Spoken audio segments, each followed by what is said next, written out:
Halo semuanya, Assalamualaikum warahmatullahi wabarakatuh. Kali ini kita kembali lagi ke seri kuliah NDT atau Non-Destructive Test. Kali ini kita udah membahas berbagai metode sebelumnya. Ya, banyak ya di review ini ada waktu minggu pertama kita bahas pendahuluan, kemudian minggu kedua kita visual dan daya penetran, minggu ketiga kita magnetik dan arus imbas, minggu keempat kita bahas ultrasonik, radiografi, dan radiografi neutron, pemeriksaan akustik dan termografi. Dan kali ini kita akan membahas metode mendeteksi kebocoran. Sebenarnya fun fact ya sebelum kita bahas jauh-jauh lebih mendalam, mendetail nanti. Sebenarnya sesuatu ketika kita apa ya, ada suatu bejana atau sesuatu yang kita menahan gas atau fluida di dalamnya, dia itu sebenarnya memiliki kecenderungan untuk bocor. Pasti dia bocor secara mikro, tapi berapa lama gitu. Dan itu berbahaya tidak gitu. Kebayang nggak sih? Nah, nanti kan kita bahas ada nanti animasi mengenai kalau dia bocornya berapa gitu, nanti dia satu gelembung aja kita harus nunggu sampai berapa tahun gitu, sampai kita bahkan udah meninggal baru dia keluar gitu. Ya, ini kita tadi mendeteksi metode mendeteksi kebocoran. Jadi deteksi kebocoran adalah komponen yang di dalamnya terdapat keluar masuknya fluida, baik gas ataupun cairan. Jadi kita harus tahu bocornya lokasinya di mana, lajunya bagaimana, aman atau enggak. Kenapa ditanya lajunya bagaimana? Karena tadi dia setiap tadi itu komponen tadi itu memiliki kecenderungan untuk dilalui apa ya, bocor gitu. Tapi besar lajunya kita harus perhatikan. Objek perhatian keluar masuknya gas cairan meliputi kita mencari lokasi kebocoran, laju kebocoran, pemantauan kebocoran, dan tujuannya itu adalah ya tentunya yang utamanya itu ya mencegah kerugian material dan energi. Kalau misalnya kita materialnya itu misalnya gas dan minyak bumi contohnya kayak gitu ya, selain kerugian material itu sendiri, yang kedua adalah mencegah kontaminasi pada lingkungan gitu. Ketika dia bocor di laut atau di danau atau sungai ya mencemari lingkungan yang ada di sana. Kalau dia bawa dia mengangkut gas, gasnya beracun nggak bagi lingkungan? Nah, seperti itu. Kemudian kita memastikan reliabilitas sistem komponen. Jadi, apakah komponen yang kita pakai itu bekerja dengan sempurna atau baik? Itu bagaimana gitu. Ini dia prinsipnya. Ini ada orang mengetes ya. Jadi dia pada apa namanya apa animasi ini. Jadi kita ada nih pipa di bawah tanah. Ya otomatis kita nggak bisa melihat memegangnya. Jadi kita pengen tahu ada nggak kebocoran di dalam pipa itu. Nah, jadi caranya kita aliri fluida dan tentunya kita alirin juga dia udara gitu. Jadi ketika ada dia kebocoran, maka nanti akan ada gelembung-gelembung boiling gitu ya, kayak suara-suara apa suara udara yang kelebuk-kelebuk gitu kan. Nah, itu nanti kita cek juga pakai metode akustik. Jadi gabungan dia. Jadi ya, kita cek pakai metode akustik dan kita lihat tuh di apanya di tekanannya itu kan. Nah, apakah dia itu turun atau enggak? Kan harusnya konstan ya kalau dia tidak bocor. Tapi kalau turun berarti ada indikasi kebocoran. Dan jenis kebocoran itu secara garis besarnya dibagi menjadi dua, yaitu kebocoran nyata atau real. Jadi itu jalurnya jelas, kita dapat lihat, jelas-jelas fluidanya itu mengalir. Jadi dia bocornya terlokalisasi, terdapat bagian jelas tempat fluida mengalir seperti kita dapat melihat lubang, retakan, atau lain dan lain-lainnya. Dan kedua ini yang agak sedikit berbahaya ya, maya dia virtual, dia melibatkan desorpsi. Jadi nggak bisa kita lihat lokasi lubangnya di mana, tapi dia disopsi secara mikro bahkan nano. Jadi makanya kita kadang bertanya-tanya tuh kenapa ban motor kempes padahal nggak bocor gitu. Jadi itu tadi dia keluar dia sedikit demi sedikit. Oke, kita lanjutkan. Kemudian ada jenis aliran dalam kebocoran, ada permeation, masuk keluarnya fluida melalui dinding material yang tidak berlubang. dari skala atomiknya masih bisa keluar.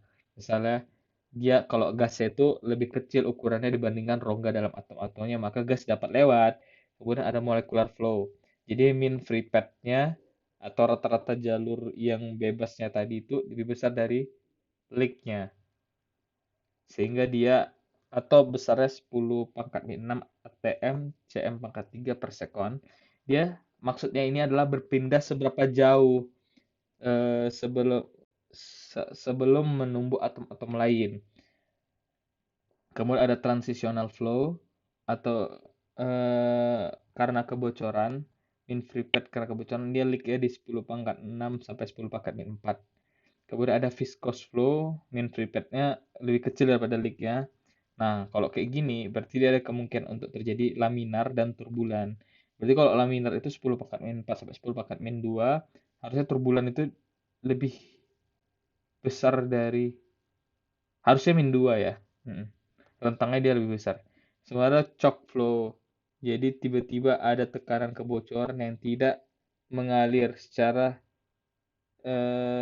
laminar atau turbulen. Jadi nggak laminar, nggak turbulen. Ya udah, ada aja di aliran konfigurasi atau tekanan tertentu gitu. Di sini ada tabel 2 mean free path length dari various atmospheric gas di 20 derajat Celcius pada vacuum pressure. Misalnya pada water, dia ketika, gimana ya cara ngomongnya? Jadi tekanannya itu 1 mikropascal, dia dapat melaju di 4,2. Sedangkan kalau dia di 100 kilopascal atau 750 torr, dia pada skala nanometer dia bisa sampai 42.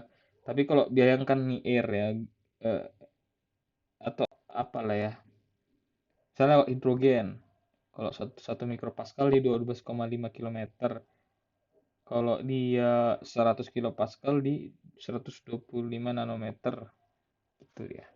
Jadi NK atau Knudsen number itu pembagian dari mean free path dibagi diameter bocor atau leak. NK lebih kecil dari 0,01 atau higher regime, dia NK lebih kurang dari 0,01 maka laminar. Kalau dia 0,01 sampai 1 dia transisional, dan kalau lebih dari 1 dia molekular. Kebocoran itu bukan benar-benar tidak bocor, tapi pasti ada yang keluar. Nah, contohnya 10 pangkat min 10 cm kubik per menit, itu kita bocor 80 tahun kita nunggu untuk hanya satu bubble. Dan dia bahkan kalau 10 pangkat min 11 cm kubik per menit, dia kita harus nunggu 800 tahun untuk per bubble saja. Jadi ya kayak gitu. Jadi dia metode pemeriksaan kebocoran ada direct sensing sama gas detection. Kalau direct sensing itu kita pakai acoustic method tadi ya, yang kita kasih gelombang terus kita dengar, kita dengar ada udara yang keluar gitu. Kemudian ada bubble testing, ada flow detection, deteksi aliran. Kemudian ada yang tidak langsung dengan sensor, gas detection, ada smell. Ya, kita mencium LPG atau bau LPG itu sebenarnya LPG itu tidak berbau gas ya, tapi sengaja ditambahkan bebauan agar kita lebih gampang merasakannya. Bahkan kalau dia tidak berbau lebih berbahaya. Nggak tahu kita ada bocor tiba-tiba udah ada gas yang udah terbakar aja di apa kita di sekitar kita gitu. The chemical reaction, perubahan warna, sulfur hexafluoride, combustible gas mudah terbakar, thermal conductivity gauge, alat ukur ya, infrared gas analyzer, selain untuk panas juga bisa untuk kebocoran infrared ini. Mass spektroskopi, unsur-unsur apa yang ada di dalamnya, radiotopskon, radiasinya kayak mana, ionisasi gauge kayak mana, ukur ionisasi, sama gas kromatografi, gas apa yang terdeteksi. Ini deteksinya ada tergantung ya, leak detector itu dia dapat mendeteksi berapa diameter ke ininya kebocorannya. Jadi tergantung, kita harus tahu dulu kebocorannya itu kemungkinannya berapa, leak-nya, sehingga kita bisa tahu yang mana detektor yang cocok untuk kita pakai. Atau kok human ear itu bisa leakage itu di 10 pangkat 13 sampai 10 pangkat 6 itu masih terdengar lah gitu ya. Cari tahu dulu kemungkinan bocornya pada rentang berapa, kemudian cari yang sesuai. Jadi acoustic method dia ketika ada kebocoran maka dia ada terjadi aliran, aliran itu dapat terdengar sehingga nanti akan dikonversi menjadi sebuah data. Kebocoran berhubungan dengan gas, jadi ada kedengaran gitu ya. Bahkan kalau dia lebih tinggi lagi tekanannya dan apa bocor itu lebih kecil lagi sehingga lebih jauh kedengarannya kita bisa pakai ultrasonic. Kemudian bubble testing ya intinya kita bikin masukkan ya komponen bejaan apa tadi yang mau dicek tadi ke dalam air, kemudian kita vakumkan, kemudian nanti kan terlihat ada bubble yang keluar nanti kalau misalnya dia bocor. Kemudian ada flow deteksi, ini kita kita lihat peningkatan tekanan dan penurunan tekanan serta alirannya. Kalau ada gas detection banyak ya, caranya ada vacuum chamber leak testing inside out, ada outside in, ada sniffing, ada accumulation, ada bombing. Nah, seperti itu. Mungkin itu aja untuk si deteksi kebocoran. Memang kata Pak Riza ini juga tambahan aja sebenarnya. Terima kasih semuanya.